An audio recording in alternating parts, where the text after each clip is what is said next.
मेरे प्रिय दर्शकों नमस्कार। दर्शकों ऋषि ज्योतिष में आपका स्वागत है। दर्शकों सबसे पहले तो मैं आपको बहुत धन्यवाद देना चाहता हूं कि आप मेरे वीडियो बड़ी उत्सुकता से देख रहे हैं। आशा करता हूं आगे भी देखते रहेंगे। जैसा कि आप सबको मालूम है, मैं आप ही के द्वारा दिए हुए जिसमें आपकी कुंडली में जो परेशानियां हैं उससे संबंधित वीडियो बना करके आपका मार्गदर्शन करता हूं। हमेशा कहता हूं आप लिखिए कमेंट्स बॉक्स में, अपनी डिटेल लिखिए, परेशानी लिखिए, मैं आपका मार्गदर्शन करूंगा और आपका भी तो होगा ही होगा, बाकी और सबका भी होगा। दर्शकों आज एक होनहार बालक जिसकी की आयु अभी 28-27 साल की है और उसने पूछा क्या गुरुजी मैं इतना प्रयास कर रहा हूं, क्या मुझे सरकारी नौकरी मिलेगी? प्रयास तो कर रहा है लेकिन कुछ लोग ऐसे होते हैं वो बाधक डालते हैं। अगर मैंने उसको ये कहा कि मिलेगी, लेकिन कुछ ये उपाय करने के बाद 100% आपको सरकारी मिलेगी, लेकिन जो दोष है उनको निवारण करना पड़ेगा। तो आज का शीर्षक भी मेरा यही है कि क्या सरकारी नौकरी मिलेगी? अवश्य मिलेगी, कुछ उपाय आदि करने के बाद अवश्य मिलेगी। देखिए कोई कुंडली ऐसी होती है उसको संवारना पड़ता है और कुछ ऐसे होते हैं कि वो अगर उसको अपने आप ही मिल जाती तो बताइए गुरुजी को क्यों बताता? कहीं ना कहीं तकलीफ आ रही है तब तो गुरुजी को बताएगा या किसी पंडित जी को बताएगा। अच्छे विषय में तो कौन पूछेगा? तो दर्शकों इसके साथ साथ आपका भी मार्गदर्शन होगा और उसका भी मार्गदर्शन होगा। मैं हमेशा बताता हूं ये कुंडली के 12 खाने हैं, ये लगन का भाव है। लगन और लग्न स्वयं का प्रतिनिधि बनता है। लगन पर जैसा प्रभाव होगा वो समझो आपके ऊपर प्रभाव है। द्वितीय भाव वाणी का, कुटुंब का और धन का भाव है। तीर्थ पराक्रम का, चतुर्थ सभी प्रकार के सुख, मकान, भूमि, माता का भाव है। पंचम भाव शिक्षा संतान का भाव है। छठा रोग शत्रु। सप्तम भाव व्यवसाय का भी और जीवन साथी का भी भाव है। अष्टम भाव रोग और कष्ट और नवम भाव भाग्य का भाव भी है, धर्म का भाव भी है। दसम भाव आपकी व्यवसाय में प्रतिष्ठा का भाव है, व्यवसाय में सम्मान का भाव है, पिता के सुख का भाव है। एकादश भाव आमदनी का भाव है और द्वादश भाव खर्च का भाव है, सहवास का भाव है, दंड और कारागार का भी भाव है, विदेश का भी भाव है। तो ये नॉर्मली साधारण तौर पर मैंने आपको इनका बताया। आज हम बात करेंगे लग्नेश और दसवें से एकादश भाव में हो। आपका लगन कोई भी हो, यहां पर आपकी कोई भी राशि हो, इसका स्वामी एकादश भाव में हो। लग्नेश एकादश भाव में हो, लगन का स्वामी एकादश भाव में हो और दसम भाव का स्वामी एकादश भाव में हो, दो हो तो क्योंकि लग्नेश जातक स्वयं है और दसम उसका व्यवसाय में प्रतिष्ठा का है और एकादश आमदनी का है, तो यानी वह परिश्रम करके आमदनी कमाएगा और उसको अच्छा सम्मान मिलेगा। तो एकादश भाव सभी प्रकार के सुखों का भाव है, सोसाइटी का भाव है। सब प्रकार के जो सुख होते हैं वो एकादश भाव से मिलते हैं, क्यों? आमदनी का भाव है। वैसे कुंडली में और भी ग्रह योग आमदनी के देते हैं, जैसे केंद्र का स्वामी त्रिकोण में, त्रिकोण का स्वामी केंद्र में, माता लक्ष्मी, विष्णु भगवान का मिल, ऐसे ऐसे सौ कई प्रकार के होते हैं, लेकिन यहां पर एकादश भाव आमदनी का भाव है। दूसरा सप्तम भाव की क्या स्थिति है, क्योंकि व्यवसाय में सप्तम भाव का भी योगदान है। इन्हीं कुंडली में दर्शकों और भी कई शुभ अशुभ योग हैं, हम सबका वर्णन नहीं कर सकते। आज सिर्फ इन्हीं दो योगों का वर्णन करेंगे ताकि आपका भी मार्गदर्शन हो और उसको भी हो। और मैं कहता हूं कि ऐसे योग आपके भी हैं, आपने काम कर लिया तो आपकी सरकारी नौकरी पक्की है। दर्शकों जातक का जन्म 26 अगस्त 1995 शुक्ल पक्ष 1 मघा 3 में हुआ और शनिवार को। मघा 3 अपने आप में मूल नक्षत्र है और प्रबल खर्चे वाला माना जाता है। मूल नक्षत्र में हमेशा ये समझो पितरों का प्रभाव रहता है जब ही मूल नक्षत्र में पैदा होता है। गंड मूल नक्षत्र है, इसकी शांति करा लेनी चाहिए। सामान्य तौर पर जो है 27 दिन के बाद जब मूल नक्षत्रार्थ सामान्य तौर पर करा लेते हैं, जो कभी अनभिज्ञता में रह भी जाती है तो उसके बाद करा लेना चाहिए, अवश्य होता है। जन्म के समय पर तुला लगन उदगा, तुला लगन के 13 डिग्री विराजमान है। लगन में राहु 5 डिग्री 24 में है और द्वितीय भाव में वृश्चिक राशि में राहु, वृश्चिक राशि में गुरु 12 डिग्री लेकर के विराजमान है। पंचम भाव में शनि अपनी राशि में है, 28 डिग्री लेकर विराजमान है, और सप्तम भाव में मेष राशि में केतु 5 डिग्री लेकर विराजमान है। एकादश भाव में लग्नेश शुक्र है, 10 डिग्री लेकर विराजमान है, और वहीं पर चंद्रमा दसम भाव का स्वामी 9 डिग्री लेकर विराजमान है, और वहीं पर सूर्य एकादश भाव का सूर्य भी 8 डिग्री लेकर विराजमान है। शुक्र और चंद्रमा अस्त है, शुक्र लग्नेश है और चंद्रमा दसम भाव का स्वामी है, और लग्नेश का और दसम भाव के स्वामी का ही तो काम है। अभी जातक चंद्रमा की महादशा चल रही है, जो 14-10-23 से 14-10-33 तक है, बहुत अच्छी दशा चल रही है, क्योंकि चंद्रमा दसम भाव का स्वामी है और एकादश में है, आमदनी कमाएगा, लेकिन उसके जो पीड़ित है उसको हम दूर करने के लिए आपको सुझाव बताएंगे, तो अवश्य ही उसको मिलेगी। तो दसम भाव सरकार है और सूर्य भी सरकार है, और एकादश भाव में उसकी युति बन रही है, लेकिन पाप प्रभावित है, उसका दूर करने के बाद होगा। जातकों, तुला लगन में कोई भी जातक हो, यहां पर अगर तुला लगन आपका है तो कोई भी जातक हो, उसका शरीर सुगठित होता है, क्योंकि तुला लगन के स्वामी तो शुक्रदेव हैं, और शुक्रदेव सुंदरता के प्रतीक हैं। उनका बॉडी, उनका शरीर का गठन बहुत अच्छा होता है, और ऐसे जातक दूसरे की मन की था तो बड़ी आसानी से जान लेते हैं, लेकिन अपनी किसी को नहीं बताते।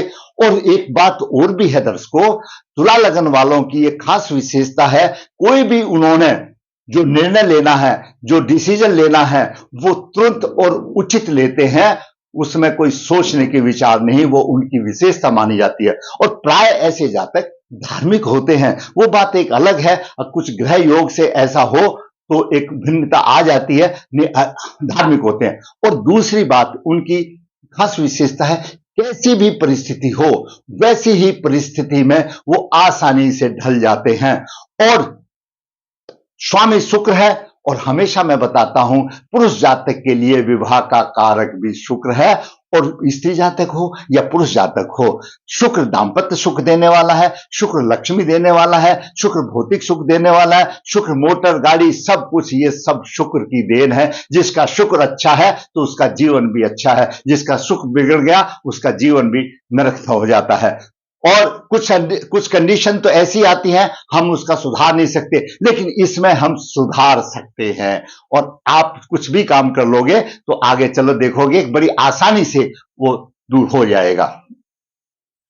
लग्नेश एकादश भाव में हम हमेशा बताते हैं सभी प्रकार के सुख उसको मिलेंगे, घोड़ा गाड़ी मिलेंगे, भाई का सुख मिलेगा, यानी जितने भी सुख है एकादश भाव में शुक्र चला गया तो सारे ही मिलेंगे, धन की तो कोई कमी नहीं रहती। लेकिन शुक्र अस्त भी है, और अस्त के साथ पीड़ित भी है, वो बाद में बताएंगे। अब बात करते हैं सूर्य की। सूर्य एकादश भाव का स्वामी है, अपने ही भाव में है। दर्शकों, एकादश भाव का स्वामी जब अपने भाव में अगर शुभ स्थिति में हो, चाहे आपका लगन कोई भी हो, यहां पर जो भी एकादश भाव की राशि आई है उसका स्वामी अगर यहीं पर हो, शुभ स्थिति में हो, तो ऐसे जातक को राज्य पद अधिकार अपने आप मिल जाता है, धन की कोई कमी नहीं रहती। परंतु हर शुभ स्थिति में होना चाहिए, और हर प्रकार से सम्मान दिलाने वाला ग्रह है कि एकादश भाव का स्वामी एकादश में हो।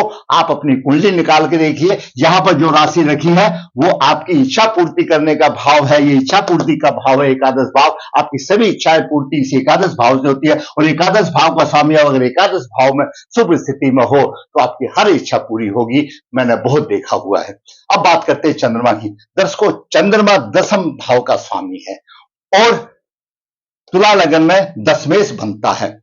आपका कोई भी लगन हो, यहां पर कोई भी लगन बने, आपका कोई भी लगन की राशि बने, अगर आपके यहां पर जो राशि है वो दसम भाव की है, और वह दसम भाव का स्वामी अगर एकादश भाव में हो, तो दर्शकों ऐसे जातक की माता बहुत दीर्घजीवी होती है, सत्कर्मा होती है, उसको माता का पूरा सुख मिलता है, और जातक उसकी छत्र छाया में उन्नति करता है, व्यापार आदि नौकरी वाली में सफलता मिलती है, धन मान उसको सब आसानी से प्राप्त हो जाते हैं, यशस्वी बनता है। लेकिन दशमेश शुभ स्थिति में एकादश भाव में होना चाहिए। आपका लगन कोई भी हो, दशमेश यहां पर है शुभ स्थिति में, तो जो मैंने वर्णित किया है वो आपको अवश्य मिलेंगे। और जैसे जैसे पीड़िता बन जाएगी, पीड़िता बढ़ती जाएगी, भाई वैसे ही उसके प्रभाव में कमी आ जाएगी। बात करते हैं मंगल की। मंगल दर्शकों द्वितीय भाव का स्वामी और सप्तम भाव का स्वामी और द्वादश भाव में चला गया। नित्य रोगी होगा। द्वादश भाव दंड का भी भाव है, किसी प्रकार का दंड भी हो सकता है, और ऐसा जातक व्यर्थ का पैसे खर्च करने वाला होगा और पैतृक संपत्ति का भी नाश करने वाला होगा। सप्तमेश भी है, सप्तमेश द्वादश भाव में है, ऐसे की पत्नी विदेशी भी हो सकती है, दूसरे देश की भी हो सकती है। कहने का मतलब घर से दूर वाली होगी। विदेश का मतलब है घर से दूर, घर से दूर उसकी पत्नी रहने वाली होगी। कोई विदेशी भी ले आता है तो विदेश का माना गया, क्यों? द्वादश भाव विदेश में, जब सप्तमेश विदेश में चला गया तो समझो पत्नी भी विदेशी आ गई। मंगल चतुर्दृष्टि से पराक्रम भाव को देख रहा, पराक्रमी तो होगा, और सप्तम दृष्टि से यहां पर छठे भाव को देख रहा है तो शत्रुओं पर प्रभावी होगा, और अष्टम दृष्टि से अपने भाव को देख रहा है। अष्टम दृष्टि से देख रहा है और द्वादश भाव से देख रहा है तो अपने ही राशि में त्रुटिपूर्ण प्रभाव देगा। यहां पर जातक मांगलिक भी माना जाता है, त्रुटिपूर्ण प्रभाव देगा। अब बात करते हैं बुध की। दर्शकों बुध भागी का स्वामी है और द्वादश भाव का स्वामी है। खूब खर्चीला होगा, रोग और शत्रुओं से परेशानी होगी, क्यों नीच दृष्टि से देख रहा है, रोग और शत्रुओं से परेशानी होगी। बाहर से उसका संबंध में अच्छा लाभ होगा, परंतु मामा के पक्ष से उसको परेशानी होगी, कोई सुख नहीं मिलेगा। अब बात करते हैं दर्शकों गुरु की। गुरु दर्शकों तृतीय भाव का स्वामी है, छठे भाव का स्वामी है और द्वितीय भाव में है। तुला लगन के लिए गुरु को अकारक माना गया है। अपने कुटुंब जनों से पीड़ित होगा, क्योंकि अपना छठे का भी प्रभाव देगा, यहां का भी देगा।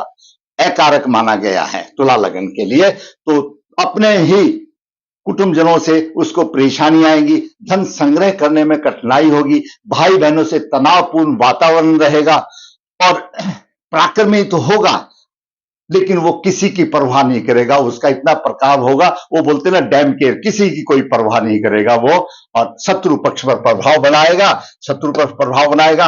आयु अच्छी होगी उसकी, और दसम भाव को उच्च दृष्टि से देख रहा है, व्यवसाय में लाभ होगा।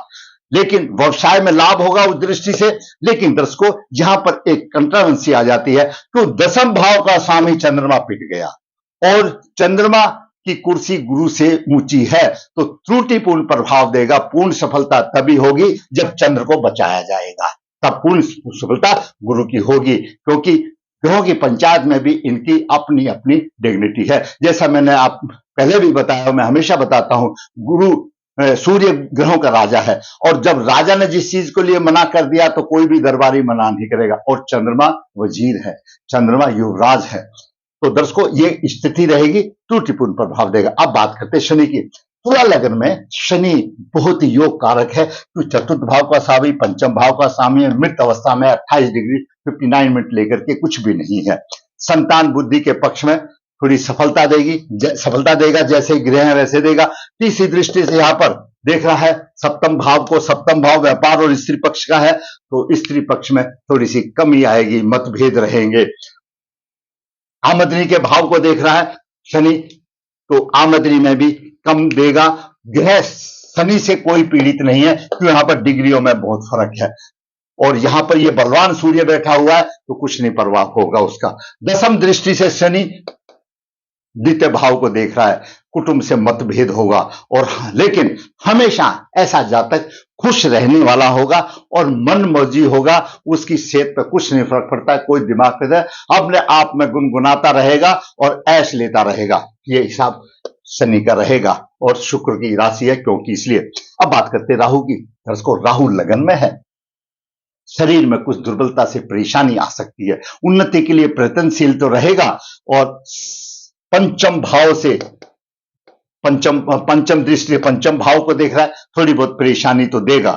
सप्तम दृष्टि से स्त्री के भाव को देख रहा है, यहां पर भी परेशानी देगा। स्त्री और व्यवसाय के पक्ष में यहां भी थोड़ी सी परेशानी देगा, यहां पर भी परेशानी देगा, तो सप्तम भाव में थोड़ी सी परेशानी मिलेगी राहु से। और नवम दृष्टि यहां पर दे रहा है तो भाग्य में थोड़ी सी उन्नति करेगा। अब बात करते हैं केतु की। केतु दर्शकों सप्तम भाव में है, स्त्री के पक्ष में कष्ट होगा। पंचम दृष्टि से आमदनी के भाव को देख रहा है, यहां पर केतु का अशुभ योग शुरू हो गया, क्योंकि केतु की 5 डिग्री 24 मिनट है और सूर्य की 8 डिग्री है। केतु का सूर्य पर भी प्रभाव है, केतु का चंद्रमा पर भी प्रभाव है, केतु का शुक्र पर भी प्रभाव है, और शत्रु राशि है और ये शत्रु हैं। जब शुक्र पर प्रभाव हो जाता है तो ऐसा जातक, अगर पहली बात तो शुक्र अस्त है, और शुक्र अस्त भी नहीं होता तो भी वैवाहिक जीवन में कटुता ला देता है। लाल किताब तो यहां तक कहती है अगर शुक्र पर केतु का प्रभाव है तो पड़ोसी का भी दाम्पत्य जीवन खराब हो जाता है, इतनी कलह होती है।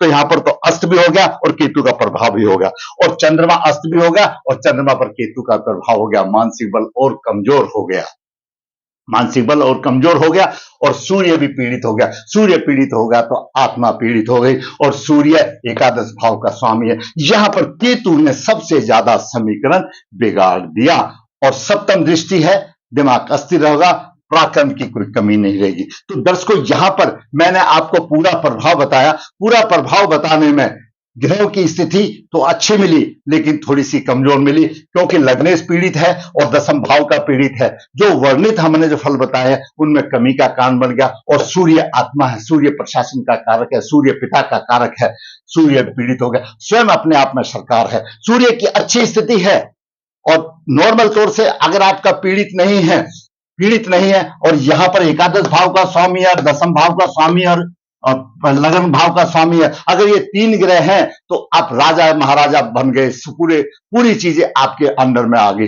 लेकिन यहां पर पीड़ित होने की वजह से सब हो गया, प्रबल पितृदोष हो गया, और इसको अमावस्या योग बोला गया। और जब अमावस्या योग आ गई तो पितरों का प्रभाव हो गया, इनके परिवारों ने पितरों का अनादर किया, जो कि इस स्थिति आ गई। और दर्शकों देखिए, अभी जो है चंद्रमा की महादशा चल रही है 14-10-23 से, कितना गोल्डन समय आया है। अभी अक्टूबर 23 से तो चल रही है, 2 महीने ही तो गए हैं, और 33 तक रहेगी, 10 साल तक रहेगी। और चंद्रमा यहाँ पर दशम भाव का स्वामी है, और चंद्रमा स्वयं अपने आप में यहाँ सरकार है, अच्छी जगह पर है। लेकिन अगर चंद्रमा को ऐसे जातकों ने बचा लिया तो आने वाले में जब इसकी योग अंतर्दशा आएगी तो सरकारी नौकरी पक्की है। जरूरत है इसको प्रभाव से बचाने की, भाई बचाना तो पड़ेगा। बचाने के लिए दर्शकों पितरों का श्राद्ध नियमित निकालिए, नारायण बलि श्राद्ध कीजिए, पितृदोष को निकालिए, सूर्य को बराबर अर्घ दीजिए